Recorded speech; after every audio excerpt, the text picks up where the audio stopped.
नमस्कार दोस्तों, मैं पंकज वर्मा आप सभी का स्वागत करता हूं। आज हम बायोडायवर्सिटी के अंतर्गत पृथ्वी पर पाए जाने वाले जीवों के बारे में बात करेंगे। उनको किस किन वर्गों में बांटा गया है। समस्त विश्व के जो समस्त जीव हैं, तो उन जीवों को हम किस किस वर्ग में बांट कर अध्ययन करते हैं। इससे क्या होगा कि आपको इसे कभी टर्न आएगा कि रेप्टाइल्स, उभयचर, तो आप आसानी से चीज़ों को समझ जाएंगे कि इसके अंतर्गत किस प्रकार का जीव है। तो आइए हम उसकी बात करते हैं। तो आपको ये बता दें कि जो पृथ्वी पर पाए जाने वाले जो जीव हैं, उसको एक अध्ययन करने का तरीका एक ये भी है कि उसको जो है कशेरुकी तथा अकशेरुकी जीव के रूप में बांटा गया है। कशेरुकी का मतलब होता है वर्टेब्रेट्स और अकशेरुकी का मतलब होता है इनवर्टेब्रेट्स। आइए इनका अर्थ क्या होता है, इसके बारे में हम आसानी से समझने का प्रयास करते हैं। इस विश्व में पाए जाने वाले जो समस्त जीव हैं उनको दो भागों में बांटा गया है। आपको जैसा कि बताए, कशेरुकी जीव और अकशेरुकी जीव, है ना। इसको क्या बोलते हैं, वर्टेब्रेट्स ऑर्गेनिज्म, और इसको इनवर्टेब्रेट्स ऑर्गेनिज्म। इसका मतलब क्या होता है कशेरुकी जीव का, कि इसमें जो रीढ़ की हड्डी है वो पाई जाती है। यानी कि जो कशेरुकी जीव होते हैं उसमें, उस जीव में रीढ़ की हड्डी पाई जाती है। जैसा कि रीढ़ की हड्डी मानव में भी पाया जाता है, रीढ़ आप जानते होंगे, है ना। वहीं इसमें जो है इनवर्टिब्रेट्स में क्या होता है कि इसमें रीढ़ की हड्डी नहीं पाई जाती है। तो बिल्कुल आसान है चीज़ें को समझना। अब यहाँ पे इसके अंदर क्या क्या वर्गीकरण किया गया है ना, वर्टिब्रेट्स के अंतर्गत, इसको समझना है आपको। तो इसमें क्या क्या आते हैं, स्तनधारी, सरीसृप, उभयचर, पक्षी, मार्सुपियल्स, ये सब इनके अंतर्गत वर्गीकरण किया गया है। वहीं इसके तरफ बात करें अगर हम इनवर्टिब्रेट्स की तरफ, तो इधर है आर्थ्रोपोडा, एनेलिडा, मोलस्का, नेमेटोड्स। तो ये सब चीज़ों के बारे में हम बारी बारी से अध्ययन करने का प्रयास करते हैं। तो पहला देखिए है स्तनधारी। स्तनधारी का मतलब आप खूब बखूबी समझते होंगे। ये जो है आप बचपन से सब चीज़ों जो है पढ़ते आ रहे होंगे, कुछ नया नहीं है यहाँ पे, लेकिन फिर भी जानने के लिए बहुत काफ़ी इम्पोर्टेंट भी है। तो इसमें क्या है, ये जो है इसमें मेमोरी ग्लैंड पाया जाता है। ये जो स्तनधारी होते हैं उसमें मेमोरी ग्लैंड्स की अधिक विकसित होता है, जिसके कारण ये प्रजनन के बाद अपने शिशु को क्या करते हैं, दूध पिलाते हैं। तो इस प्रकार के जो भी जीव हैं वो स्तनधारी के अंतर्गत आएंगे, यानी मैमल्स के अंतर्गत आएंगे। उदाहरण में से मानव आप जानते होंगे, भैंस, गाय, बकरी, ईटीसी, बहुत सारे उदाहरण हैं ऐसे। तो ये चीज़ होगी स्तनधारी। दूसरा है सरीसृप। सरीसृप किसको कहते हैं, यानी रेप्टाइल्स किसको कहते हैं। तो रेप्टाइल्स को कहते हैं जो पृथ्वी पर रेंग कर चलने वाले जीव होते हैं। पृथ्वी पर रेंग कर चलने वाले जीव होते हैं। ये प्रायः अंडे देने वाली प्रजाति है कि नहीं। सरीसृप जो है रेंग कर चलते हैं और प्रायः क्या करते हैं, अंडे देते हैं। इसके अंतर्गत उदाहरण की बात करें हम, जैसे सांप है, कछुआ है, गिरगिट है, तो ये सब चीज़ें जो है सरीसृप के अंतर्गत आते हैं, ये रेप्टाइल्स के अंतर्गत आते हैं। वहीं अगर हम बात करें उभयचर की, यानी एम्फीबियंस, तो एम्फीबियंस इसका मतलब क्या होता है, इसका मतलब ये होता है कि उभयचर जो होते हैं स्थल और जल दोनों क्षेत्रों में पाए जाते हैं। ये जो है फेफड़ा और गलफड़ा दोनों से श्वसन कर सकते हैं। उभयचर जो होते हैं वो फेफड़े और गलफड़े दोनों से श्वसन कर सकते हैं, जिस कारण ये क्या होते हैं, स्थलीय और जलीय क्षेत्रों में रहने की जो है में सक्षम होते हैं। तो आपको ये भी मालूम होना चाहिए कि उभयचर का मतलब जो जल और स्थल दोनों पे रह ले, है कि नहीं। और ये दोनों पे क्यों रह लेता है, इसलिए रह लेता है दोनों पे क्योंकि ये फेफड़ा और गलफड़ा दोनों से श्वसन करता है, और इस कारण जो है जलीय और स्थलीय क्षेत्रों में रहने में सक्षम है। मेढक जो है उभयचर वर्ग की प्रमुख प्राणी है। मेढक जो है उभयचर वर्ग की प्रमुख प्राणी है। तो आप आसानी से इस चीज़ों को समझते जा रहे होंगे। और अगर आपको थोड़ा सा भी लगता है कि बहुत इम्पोर्टेंट है, मतलब हम पहली बार सीख रहे हैं, अगर ऐसा जिज्ञासा आ रहा है अगर आपको, तो हम आपसे यही कहेंगे कि आप इसे राइट डाउन कर लें, कॉपी कलम निकाल करके इसको लिखते चलें, ज़्यादा बेटर होगा, है ना। इसके बाद हम आगे बात करते हैं मार्सुपियल्स की।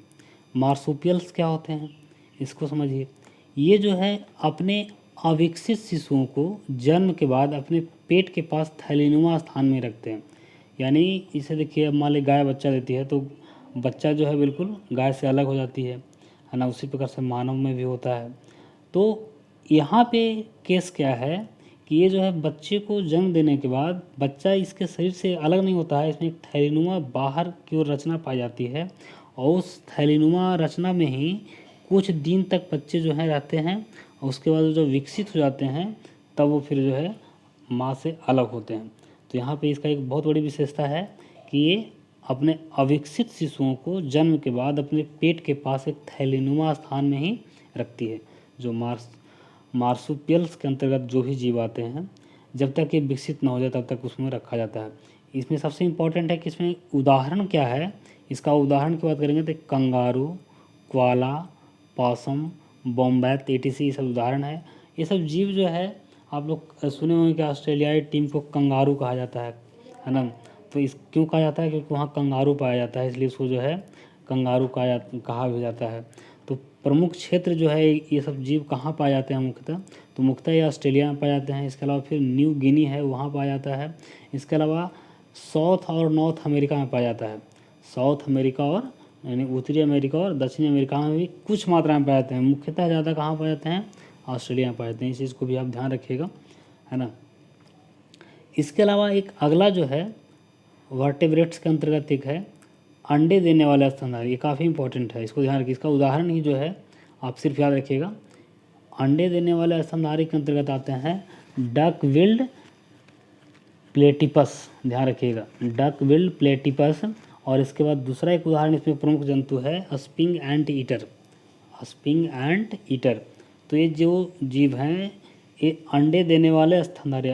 साधारणतः क्या होता है, जो स्तनधारी होते हैं वो अंडे नहीं देते हैं, लेकिन कुछ एक तरह से एक्सेप्शन है ही कि कुछ जीव ऐसे भी हैं जो स्तनधारी हैं लेकिन क्या करते हैं, वो अंडा देते हैं। अब इसके बाद हम आगे चलते हैं अकशेरुकी जीव की तरफ, यानी इनवर्टेब्रेट्स जो हैं उनके तरफ। इसके अंतर्गत कौन कौन से जीव आते हैं इस पर बात करेंगे आगे। इसके बारे में जान लें, हम आपको बता चुके हैं कि इसमें क्या होता है, रीढ़ की हड्डी का अभाव होता है। जो इनवर्टिब्रेट्स होते हैं उसमें क्या होता है, रीढ़ की हड्डी का अभाव होता है। ये बहुत छोटे और ज़्यादातर जलीय जो है पारिस्थितिक तंत्र होता है उसी में पाया जाता है। यानी इस प्रकार इसके अंतर्गत जो जीव हैं वो कहाँ पाए जाते हैं, ज़्यादातर जलीय पारिस्थितिक तंत्र में पाए जाते हैं।